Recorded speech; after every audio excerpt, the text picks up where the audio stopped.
ये चीज़ आपकी bike, scooty या कार की हेल्थ ऑफ कोर्स ख़राब करती है। तो भाई अगर आपकी हेल्थ, अगर आपकी बाइक, स्कूटी या कार की या जो भी चीज़ आपके पास है ना, उसका हेल्थ अगर बढ़ाना है तो ये वीडियो आपको बहुत काम आने वाला है। सिंपल सी बात है, आज का जो वीडियो है मैं बनाने वाला हूँ कि भाई आप जो भी गाड़ी चला रहे हो और आप एक टाइम पे उसे लंबे टाइम के लिए कहीं पे छोड़ के जा रहे हो, तो क्या आपको किस स्टेट में छोड़ना चाहिए कि चलो भाई, अगर आप 5 दिन में, 10 दिन में, 15 दिन में या 1 महीने के बाद भी आ रहे हो ना, तो कोई प्रॉब्लम ना हो। तो भाई सिंपल सी बात है, ये देखो, ये है मेरे पास फ़िलहाल रॉयल एनफील्ड का मीटियोर 350, ठीक है। दूसरा यहाँ पे आप देख सकते हो एंटॉर्क, ये माइलेज के लिए स्प्लेंडर है, ठीक है। तो मैंने ना अभी जस्ट, मैं आपको बताता हूँ, आधे घंटे पहले आया दिल्ली से, ठीक है। एंड दिल्ली से आने के बाद मुझे पता था कि भाई जब तक मैं बाहर हूँ तब तक ये गाड़ियाँ क्या करेंगी, ठीक है। एंड गाड़ियाँ अगर ऐसे स्टिल खड़ी रही तो प्रॉब्लम क्रिएट होती है। तो भाई इसके लिए क्या इलाज किया गया, मैंने क्या किया, सबसे पहले आपको क्या नोटिस हो रहा है मुझे कमेंट सेक्शन में बताना, ठीक है। मैं आपको सबसे पहले बता देता हूँ अब कि मैंने क्या किया है। मैंने डबल स्टैंड पे सारे गाड़ियों को रखा है, ये चेक करो, ठीक है। ऐसा क्यों रखा गया है, इसका बहुत बड़ा रीज़न है। सिंपल सी बात है भाई, आप अगर मेरे पिछले वीडियोस देख रहे हो ना, तो मैंने बताया है कि अगर आप सिंगल स्टैंड पे लंबे टाइम के लिए गाड़ी को रखते हो तो प्रॉब्लम होती है, आपके स्टैंड पे प्रॉब्लम्स आ सकती है, क्योंकि बाइक का वेट मिनिमम 100 किलो, 150 किलो या 200 किलो, 250 किलो तक होती है या उससे भी ज़्यादा जाती है, राइट। अगर आप सोचो, एक पतला सा रॉड ही तो है या एक पतला सा जो भी बोला है, ठीक है, ये एक चीज़ 200 किलो का अगर, ठीक है, उसी के लिए डिज़ाइन किया गया है, ऑफ कोर्स इसके लिए डिज़ाइन किया गया है। पर अगर लंबे टाइम के लिए इसे ऐसा छोड़ा जा रहा है तो भाई इसमें बेंड होने का प्रॉब्लम आता है।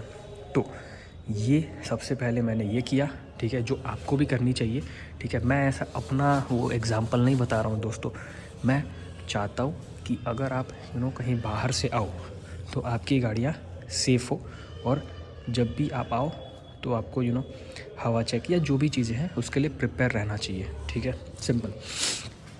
स्टैंड के बारे में बात कर दिया, सारे गाड़ियाँ देखो डबल स्टैंड पे है, ठीक है, आपके सामने ही है ना। अब हम लोग बात करते हैं कि अब दूसरी चीज़ क्या हुआ है कि भाई सबसे मेजर और सबसे इम्पॉर्टेंट चीज़ ये है कि ये जो क्लच है, ठीक है, ये क्लच का सबसे इम्पॉर्टेंट चीज़ बताने वाला हूँ, ध्यान से देखना पूरा वीडियो, ठीक है। ये मैं जब गया था ना, तो मैं मिनिमम ये आप देखे होंगे बीच में मैंने ट्रेन का या छोटे मोटे व्लॉग्स मैंने बनाए थे। तो उसमें मैंने क्या किया था कि ज़्यादा कंटिन्यू नहीं किया मैंने, लॉन्ग वीडियो पे फोकस नहीं किया था। तो वो सब छोड़ो, वो सब जाने दो। एक्चुअली ये वीडियो में मैं ये बता रहा था कि आपको ना ये जो क्लच है ये ऐसे बेंड करके, ठीक है, जैसे ये मुड़ता है दबता है, इसे ऐसे करके मस्त आपको किसी चीज़ से टाई करना है, ठीक है। ऐसा क्यों करना है, इसका बहुत बड़ा रीज़न है। देखो, सबसे पहली बात, ये जैसे मैंने इधर किया ना, तो होगा क्या कि आपका जैसे ये जो क्लच है, ये नीचे जो क्लच होता है, जो आपका गियर चेंज करने में टाइम आता है, तो ये क्लच बहुत टाइट होता है। अभी हमने यहाँ पे छोड़ा हुआ है ना नॉर्मली, तो बहुत टाइट है, एकदम ऐसे होगा, एकदम फुल ऑन टाइट।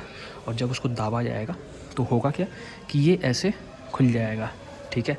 अब ऐसा खुलने के लिए हमें एक्चुअली क्या करना रहता है, क्लच को थोड़ा फ्री छोड़ा जाता है। हमें लगता है कि नहीं, हम ऐसे छोड़ रहे हैं तो क्लच को टेंशन नहीं होगा, कुछ प्रेशर नहीं पड़ेगा। बट ओरिजिनल बात या असलियत बात ये है कि अगर आप इसे दबा कर गियर चेंज करते हो तो अच्छे से चेंज होता है। अगर इसको छोड़ के गियर चेंज करो, आपको पता ही है क्या होगा, ठीक है। चाहे वो बाइक हो, स्कूटी में तो ऑफकोर्स गियर नहीं होता है, कार में बिना गियर का आप चेंज करो, आपको खुद पता चल जाएगा रिज़ल्ट, ठीक है। अब जो मेजर चेंज मैंने जो किया था, ठीक है, ये है कि क्लच मैंने दबा दिया था। एंड उससे हुआ क्या, चलो एक्चुअली होता क्या, उससे दबाया क्यों जाता है, दबाया इसलिए जाता है कि भाई आपका जो क्लच है वो उसमें एक रबर टाइप का कुछ होता है, ठीक है, जो एकदम सर्कल होता है, ठीक है। सर्कल में डॉट डॉट डॉट डॉट ऐसे ऐसे करके ना आपका वो होता है, क्या बोलते हैं, रबर टाइप में या कुछ ऐसा चिपका रहता है। और आप उसे लंबे टाइम के लिए छोड़ोगे ना, तो वो जो चिपका वाला पार्ट होता है ना, वो उसके ऑपोजिट चिपक जाता है, ठीक है। तो ये एक मेजर प्रॉब्लम होता है क्लच में, इसीलिए हमेशा क्लच पे फुल ऑन ध्यान देना चाहिए, ठीक है। तो मेजर चीज़ आपको मैंने शायद बता दिया है। एक, अगर आप कहीं लंबे टूर के लिए जा रहे हो, स्टैंड, दूसरा क्लच, तीसरा सबसे इम्पॉर्टेंट चीज़ ऑफ कोर्स हो सकता है अपना एयर, ठीक है। अभी फ़िलहाल आप देखोगे ना, सर्दी का मौसम है। सर्दी का मौसम में एक्चुअली क्या होता है ना कि एयर प्रेशर, चाहे वो टायर हो, राइट, इसका कम हो जाता है। तो आपको उसमें पूरा ध्यान रखना है, ठीक है, क्योंकि ठंडे के मौसम में, सर्दी के मौसम में आपका ये एयर प्रेशर कम हो जाता है। तो आई होप ये सारी चीज़ें आपको समझ आई होगी, ठीक है। एंड ये मैं मेजरली बात कर रहा हूँ, अगर आपके पास 350 सेगमेंट है या 650 सेगमेंट है या उससे बड़े बड़े सेगमेंट्स में आपके पास सीसी वाले बाइक हैं, तो ये सारी चीज़ें आपको केयर करनी बहुत इंपॉर्टेंट है।